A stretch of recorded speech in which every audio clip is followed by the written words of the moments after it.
ৰূপে চেংকাই যি হত্যাৰ পৰিকল্পনা সেই পৰিকল্পনা কিন্তু বহু পূৰ্বতেই ৰচা গৈছিল আৰু সেই পৰিকল্পনা আন কোনো নহয় তেখেতৰ সেই পৰিকল্পনা ৰচিছিল নিজৰ কন্যাই যিগৰাকী কন্যা কেৱল ক্লাছ 9ত পঢ়ে বয়স 14 বছৰ গতিকে কি ধৰণকে হত্যা কৰা হৈছিল এতিয়া তাকে লৈ এটা যথেষ্ট কৌতূহলৰ সৃষ্টি হৈছে সকলোৱে জানিবলৈ বিচাৰিছে যে কি ধৰণে আচলতে এই হত্যাকাণ্ডটো সংঘটিত হ'ল 25 জুলাই দিনাখন এই নিশাটোত আসলে কি ঘটিছিল হেয়া এতিয়া সকলোৱে জানিবলৈ বিচাৰিছে প্ৰথমে মই ক'ব বিচাৰিছোঁ হত্যাকাণ্ডটো কি ধৰণে হ'ল যিগৰাকী তেখেতৰ কন্যা আছে কন্যাগৰাকী এজন বন্ধু দীপজ্যোতি বুঢ়াগোহাঁই সেই বন্ধুগৰাকী আৰু কন্যাগৰাকীয়ে মিলি এই হত্যাৰ যিটো ষড়যন্ত্ৰ সেই ষড়যন্ত্ৰটো ৰচিছিল আৰু সেই দিনাখন মোৰ পিছফালে এখন মই বাহন দেখুৱাবলৈ বিচাৰিছোঁ এই ৰঙা যিখন বাহন আছে এই বাহনখনত সেই দীপজ্যোতি বুঢ়াগোহাঁই লগতে আন এজন সহযোগী আহি এই বাহনখনলৈ বৰবৰুৱাত তেওঁলোকে এই বাহনখন ৰাখিছিল আৰু এখন স্কুটিৰে গৈ নিশা 2 বজাত উত্তম গগৈৰ ঘৰত তেওঁলোক উপস্থিত হৈছিলহি আৰু উত্তম গগৈৰ ঘৰত উপস্থিত হোৱাৰ পিছত উত্তম গগৈৰ ঘৰত প্ৰৱেশ কৰিবলৈ আচলতে তেখেতৰ যিগৰাকী কন্যা আছে ক্লাছ 9ত পঢ়া কন্যাগৰাকীয়ে যিহেতু সহায় কৰি দিছিল আৰু ঘৰৰ ভিতৰত প্ৰৱেশ কৰাৰ পিছত যি সময়ত প্ৰৱেশ কৰিছিল তেওঁলোকে প্ৰৱেশ কৰাৰ সময়ত তেওঁলোকে গ্লোভছ পিন্ধি গৈছিল বা বান্দৰ টুপিৰে মুখখন ঢাকি গৈছিল তেনেকৈ ধৰণৰ প্ৰৱেশ কৰিছিল প্ৰৱেশ কৰাৰ পিছত যেতিয়া হত্যা কৰাৰ সময়ত নিজ কন্যাই কিন্তু আঁঠুৱাটো দাঙি ধৰিছিল আৰু শুই থকা অৱস্থাত নিশা 2 বজাত সেই দীপজ্যোতি বুঢ়াগোহাঁইৰ লগত যিগৰাকী সহযোগী আছে সেই সহযোগীজনে কিন্তু সেই সময়ত উত্তম গগৈক বিচনাতে হত্যা কৰিছিল আৰু থিতাতে মৃত্যু হৈছিল আৰু সেই সময়খিনিতে একেটা ৰুমতে আন এখন বিচনাত তেখেতৰ যিগৰাকী পত্নী আছে লগতে এটি কণমানি সন্তান যিগৰাকী সন্তান ক্লাছ 6ত পঢ়ে সন্তানগৰাকী কিন্তু কাষতে শুই আছিল গতিকে এই সমগ্ৰ ঘটনাটো তেতিয়া তাত সংঘটিত কৰা হৈছিল আৰু যেতিয়া এই হত্যাকাণ্ডটো সংঘটিত কৰা হ'ল তাৰ পিছত আমি দেখিছোঁ যে ৰুমটো কিছু ধৰণৰ লণ্ডভণ্ড কৰি দিয়া হৈছিল আৰু সেই সময়ত তিনিগৰাকীকে লৈ পত্নীগৰাকী কন্যা আৰু যি কণমানি পুত্ৰ আছিলে পুত্ৰকে লৈ পিনি মাকৰ ঘৰলৈ ৰাতি প্ৰায় 3 বজাত ৰাওনা হৈছিল আৰু য'ত সংঘটিত হৈছিল যিখন লাহন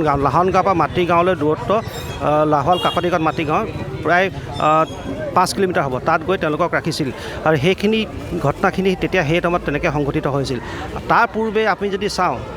এদিন পূৰ্বে সেই যুৱক দুজনক তেওঁলোকৰ গহনাখিনি গতাই দিছিল 10 লাখ টকাত কিবা এটা চুক্তি কৰা হৈছিল তেনেকুৱা ধৰণৰ কথাখিনিও আহি পৰে সেইখিনিও তদন্ত আওতাত আছে আৰু এই পৰিকল্পনাটো কিন্তু বহুত পূৰ্বতে কৰিছিল আগতো এবাৰ দুবাৰ চেষ্টা কৰা হৈছিল তেওঁক হত্যা কৰাৰ এই ক্ষেত্ৰত আৰু এতিয়া লাহে লাহে এইখিনি কথা পোহৰলৈ আৰক্ষী তদন্তত আহিছে কিন্তু এই ঘটনাটোত অকল এই 4জনেই নহয় আৰু ইয়াত লোক সাঙুৰ খোৱাৰ সম্ভাৱনা আছে আৰক্ষীয়ে এইটো কথা স্পষ্টকৈ কৈছে যে আৰু যি লোক থাকে তেওঁলোকৰ কিন্তু তদন্ত আওতালৈ আহিব তেওঁলোককো আটক কৰা হ'ব বুলি ইতিমধ্যে কৈছে এতিয়া বহু ধৰণৰ কথা চলি আছে সেই যিগৰাকী কন্যাগৰাকী যিহেতু ক্লাছ 9ত পঢ়ে কন্যাগৰাকী যি বিশেষ বন্ধু আছে যিগৰাকী দীপজ্যোতি বুঢ়াগোহাঁই সেই বন্ধুগৰাকীৰ লগত মিলি পৰিকল্পনা কৰিছিল এই ক্ষেত্ৰত কিন্তু মাতৃৰ সহযোগ আছিল অৰ্থাৎ উত্তম গগৈৰ পত্নীৰো কিন্তু সহযোগ আছিল পত্নীও সেই গোটেই ক্ষেত্ৰত কিন্তু সহযোগ কৰিছিল সেইখিনি কথা ওলাই পৰিছে আৰু এইখিনিতে মই উল্লেখ কৰোঁ যিগৰাকী উত্তম গগৈ বা চেংকাই যাৰ মৃত্যু হ'ল এইদৰে নিৰ্মমভাৱে মৃত্যুবৰণ কৰিবলগীয়া হ'ল তেখেতে কিন্তু নিজৰ পৰিয়ালটো বৰ সুন্দৰভাৱে চলাই গৈছিল বহুতে এনেকুৱা ধৰণৰ প্ৰশ্ন কৰিব পাৰে যে তেখেতে কিবা অত্যাচাৰ কৰিছিল নেকি তেনেকুৱা ধৰণৰ কোনো কথা নাই সেইখিনি কথা স্পষ্ট কৰি দিবলৈ বিচাৰিছোঁ সকলোৱে কৈছে যথেষ্ট অমায়িক এজন ভদ্ৰ লোক আছিল পৰিয়ালটো ভালকৈ চলাই গৈছিল এতিয়া গোটেই বিষয়টো আহি পৰে যে কি কাৰণে কৰা হ'ল সেইটো এটা ডাঙৰ প্ৰশ্ন হৈ পৰে আৰু সেইটো প্ৰশ্ন লৈ এতিয়া আৰক্ষীয়ে বৰ্তমান সময়ত জেৰা চলাই আছে যে কি কাৰণে কৰা হ'ল আৰু যি কন্যাগৰাকী যাৰ বয়স 14 বছৰ কেৱল ক্লাছ 9ত পঢ়ে সেই 9ত পঢ়া কন্যাগৰাকীয়ে আচলতে নিজৰ সেই বিশেষ বন্ধুজনৰ লগত কিয় এনেধৰণৰ এটা ভয়ংকৰ কাণ্ড কৰিলে সেয়াও এতিয়া ডাঙৰ প্ৰশ্ন হৈ পৰিছে আৰু লগতে মাতৃগৰাকীয়ে কিয় সহযোগ কৰিলে সেয়া বৰ্তমান সময়ত এতিয়া ডাঙৰ প্ৰশ্ন হৈ পৰিছে ঘটনাটো হোৱাৰ পিছত যেতিয়া পুৱা ভাগত পত্নীগৰাকী যেতিয়া কন্যাগৰাকী আহি পালেহি তেওঁলোকে কিন্তু তেতিয়া যি ধৰণৰ এটা নাটক ৰচনা কৰিলে যি ধৰণকে আচলতে মিশ্ৰিত কৰাৰ চেষ্টা কৰিলে আৰু সমগ্ৰ ঘটনাটো চাই আপুনি ডকাইতিৰ বা লুটপাটৰ এটা ৰূপ দিয়াৰ চেষ্টা কৰিছিল এই মুহূৰ্তত আপোনাক ধন্যবাদ জ্ঞাপন কৰিছোঁ টমাছ পৰৱৰ্তী সময়ত পুনৰ আপোনাৰ ওচৰলৈ আহিম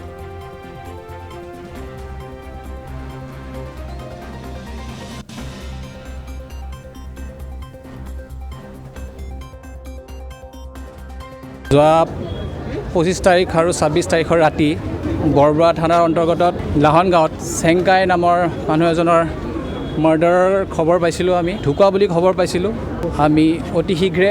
আমাৰ বৰবৰুৱা থানা অতি শীঘ্ৰে আমি স্পটত গৈ পাইছোঁ তাতে আমি যোনটো আমি চেংকাই মাৰ্ডাৰ কেছ বুলি আমি ভাবি থৈছোঁ নামটো তেওঁক আমি স্পটত গৈ পেলাই যিমান আমাৰ আপডেটেড ইনভেষ্টিগেশ্যন মেথড আছে সেই গোটেইখিনি আমি কৰি পেলাই আমি প্ৰথম দিনৰ পৰাই গোটেইখিনি আমি আগবঢ়াই লৈ গৈছিলোঁ ইনভেষ্টিগেশ্যনখিনি। বৰ্তমান আমি এই কেছত যিমান আমাৰ ইনভেষ্টিগেশ্যন টেকনিক ইউজ কৰিছিলোঁ সেইখিনিৰ বিনিময়ত আমি চেংকাইৰ মিছেছ, চেংকাইৰ ছোৱালী আৰু 2জন যুৱকক আমি আটক কৰিছোঁ। আমাৰ তদন্ত এইটো পৰ্যায়তে শেষ নহয়। আমাৰ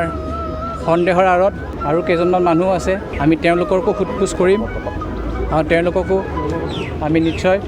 আটক কৰিম আৰু কিবা যদি তদন্তৰ লিড থাকে আমি নিশ্চয় আপোনালোকক জনাম। মাৰ্ডাৰ ৱেপনটো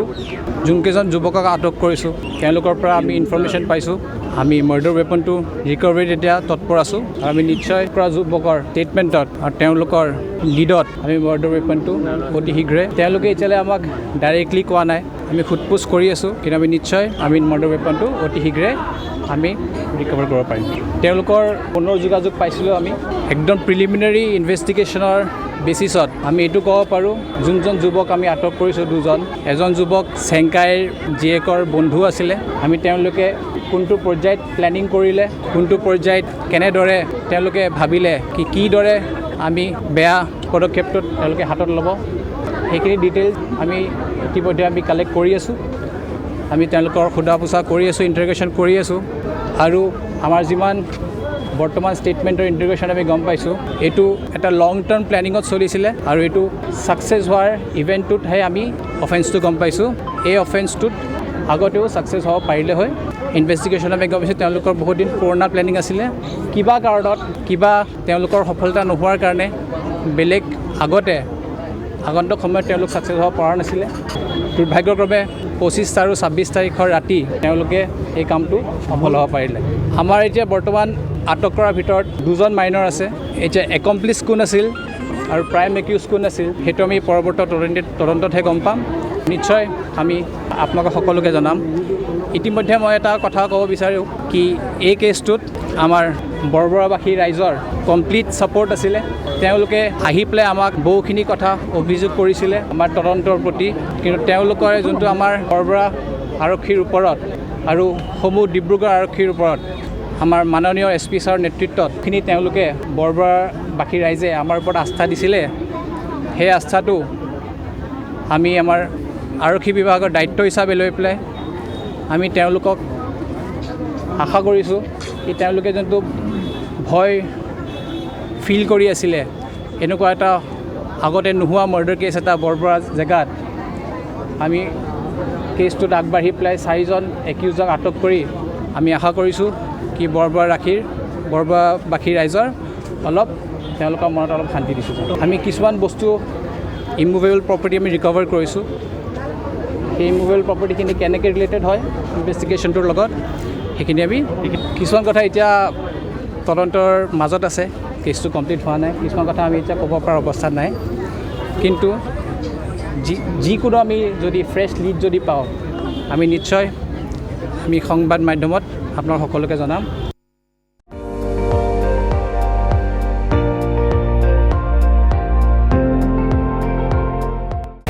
আপুনি চাই আছে ND24, সৰ্বশ্ৰেষ্ঠ নহয় সৰ্বোত্তমৰ দৌৰ।